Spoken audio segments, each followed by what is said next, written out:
अध्याय 4 पेड़ पौधे हमारे मित्र। ईश्वर ने संसार की रचना अद्भुत ढंग से की है। इस धरती पर जो कुछ भी प्राकृतिक तौर पर दिखाई देता है, हवा, पानी, पेड़ पौधे, जीव जंतु, पशु पक्षी, पहाड़, नदियां, समुद्र और आकाश, यह सब ईश्वर की देन है। ईश्वर ने सृष्टि की रचना इस तरह की है कि धरती पर किसी को कोई तकलीफ न हो और न ही कोई किसी पर पूरी तरह अधिकार जमा पाए, न ही कोई जरूरत से ज्यादा बढ़े और न ही इतना कम हो जाए कि उसका नामो निशान ही मिट जाए। अब हम इस बात की चर्चा करेंगे कि पेड़ पौधे पर्यावरण संरक्षण में अधिक सहायक है। आश्चर्य की बात यह है कि जो हवा हम सांस द्वारा ग्रहण करते हैं, वह हमारे लिए प्राणवायु है। यह प्राणवायु, जिसे हम ऑक्सीजन कहते हैं, हमें वृक्षों द्वारा प्राप्त होती है। वृक्षों द्वारा यह प्रक्रिया केवल दिन में ही होती है, क्योंकि पेड़ पौधे दिन में कार्बन डाइऑक्साइड लेते हैं और ऑक्सीजन छोड़ते हैं। रात को इससे उल्टा ऑक्सीजन लेते हैं और कार्बन डाइऑक्साइड छोड़ते हैं। इसलिए कहा जाता है कि रात को पेड़ के नीचे नहीं सोना चाहिए।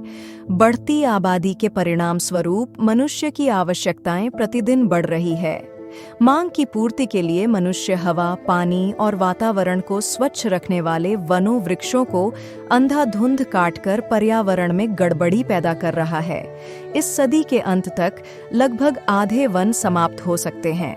आओ अब हम इस पाठ के माध्यम से पेड़ पौधे की उपयोगिता को समझें और निरोगी जीवन जीने की ओर कदम बढ़ाएं।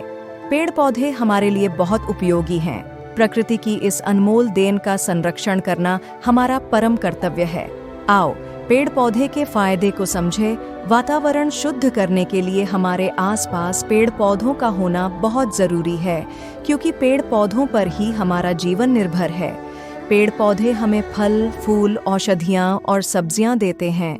जो पेड़ फल नहीं देते, वे गर्मियों में छाया, शीतल हवा, सुगंध और हरियाली का सुख देते हैं। पेड़ पौधों से जड़ी बूटियों और औषधियाँ तैयार की जाती है, जो हमारे लिए जीवनदायी बनती हैं। पहाड़ी स्थानों पर सड़कें, पुल बनाने के लिए इनका प्रयोग किया जाता है। वृक्ष भूमि का कटाव रोकते हैं। पेड़ पौधे वर्षा के भी स्रोत हैं। जितने अधिक पेड़ पौधे होंगे, उतना ही अधिक पानी हमें मिलेगा। सूखे पेड़ों से हमें जलाने के लिए ईंधन की लकड़ी भी मिलती है। यज्ञ के समय हवन के लिए लकड़ियों की जरूरत पड़ती है। वृक्षों की लकड़ियों बहुत ही मूल्यवान वस्तु है, जिसको घर बनाने के लिए और फर्नीचर बनाने के लिए हम प्रयोग में लाते हैं। घरों को लकड़ी के कलात्मक नमूनों से सजाते भी हैं। महत्वपूर्ण बात यह है कि सभी वृक्षों में पीपल का पेड़ रात को भी ऑक्सीजन देकर वातावरण को शुद्ध करता है। इसी कारण पीपल के वृक्ष की पूजा होती है। हमारे देश में बच्चों के जन्म, विवाह, मुंडन, यज्ञ, हवन आदि पर भी वृक्षों की पत्तियां तथा फूल फल आदि का प्रयोग शुभ माना जाता है। इसलिए सरकार विद्यालयों में, सड़कों के किनारे तथा मैदानों में पेड़ पौधे लगाने को बढ़ावा देती है। अब आप भी सोचिए कि आपका विद्यालय हरा भरा, फूलों से महकता हुआ कितना सुंदर प्रतीत होता है।